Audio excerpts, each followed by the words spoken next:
Dans cette vidéo, je vais t'expliquer comment calculer la mesure de l'angle quand on souhaite utiliser l'instruction tourner pour faire des dessins. Jusqu'à présent, cette question n'était pas compliquée et ne s'était même pas posée puisque, par exemple, quand on a utilisé le Lightboat, on faisait à chaque fois tourner notre robot de 90 degrés, c'est-à-dire à angle droit ou si tu préfères, d'un quart de tour.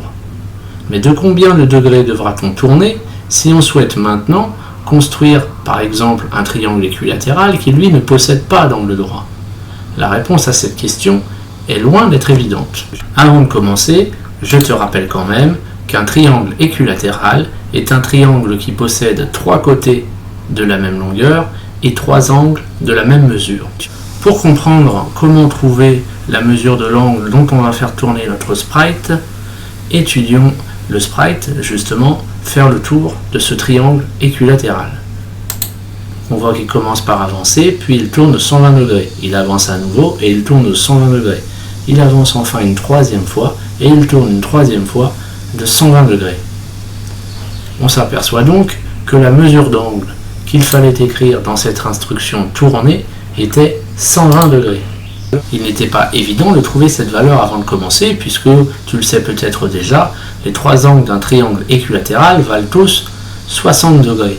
Alors comment expliquer cette valeur de 120 degrés? Pour mieux comprendre, intéressons-nous à la façon dont a tourné le sprite entre le début et la fin du programme. Au début du programme, le sprite est parti à l'horizontale. Il a d'abord commencé par tourner une première fois de 120, une deuxième fois de 120 et une 3e fois de 120. Et on se rend compte qu'à la fin du programme, il se retrouve de nouveau à l'horizontale. La flèche est donc revenue à son point de départ, et ceci orienté dans la même direction. Elle a donc effectué un tour complet. Mais qu'est-ce qu'un tour complet en termes d'angle? Eh bien, un tour complet en termes d'angle, c'est parcourir 360 degrés. Comme tu peux le voir ici, quand on fait le tour complet, on parcourt 360 degrés.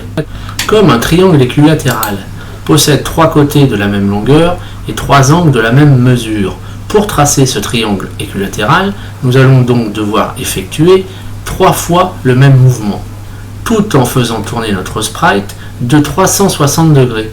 Il faudra donc diviser 360 par 3. Or, quand on divise 360 par 3, qu'est-ce qu'on trouve? Eh bien justement, 120 degrés. Retiens bien cette technique de calcul de l'angle car elle sera toujours utile quand on souhaite dessiner en Scratch. Retiens également cette valeur de 360 degrés qui sert tout le temps. Prenons encore d'autres exemples pour mieux comprendre.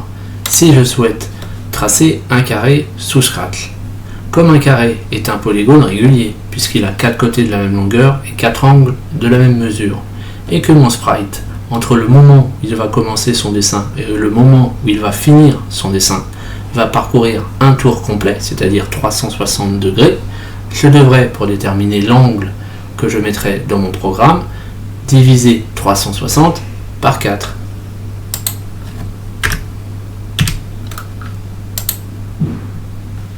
On voit alors que le sprite tourne à chaque étape de 90 degrés, et quand il a fini, il a bien tracé un carré et est revenu sur sa position de départ.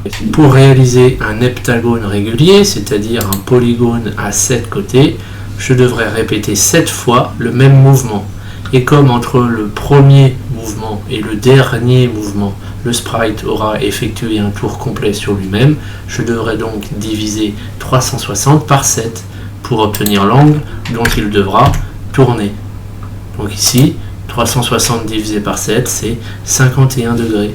Le sprite va donc avancer, tourner de 51, avancer, tourner de 51, avancer, tourner de 51, avancer, tourner de 51, et ceci 7 fois. Pour un triangle équilatéral, on retrouve bien l'angle de 120 degrés vu tout à l'heure. Avancer, tourner de 120, avancer, tourner de 120, avancer, tourner de 120.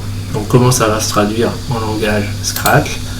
Eh bien tout simplement, on va venir utiliser les instructions de d'habitude, c'est-à-dire le drapeau vert, s'assurer que la feuille de dessin est blanche, ensuite régler la position de départ, donc par exemple en bas à gauche. Donc du coup je viens récupérer l'instruction aléa qui a enregistré les coordonnées de départ. Je viens également régler l'orientation, donc on souhaite partir sur la droite, par défaut c'est à droite. Je viens également mettre le stylo en position d'écriture, et bien entendu si je mets le stylo en position d'écriture, je dois tout de suite penser à prendre l'instruction opposée qui est relever le stylo, et quand j'aurai fini mon programme, je dois tout stopper. Donc il me reste à utiliser ma fameuse boucle répétée 3 fois puisque je veux faire un triangle équilatéral. Je place ma boucle répétée 3 fois et je vais avancer puis tourner de 120 degrés 3 fois. Avancer, par exemple de 150 pixels et puis tourner de 120 degrés 3 fois.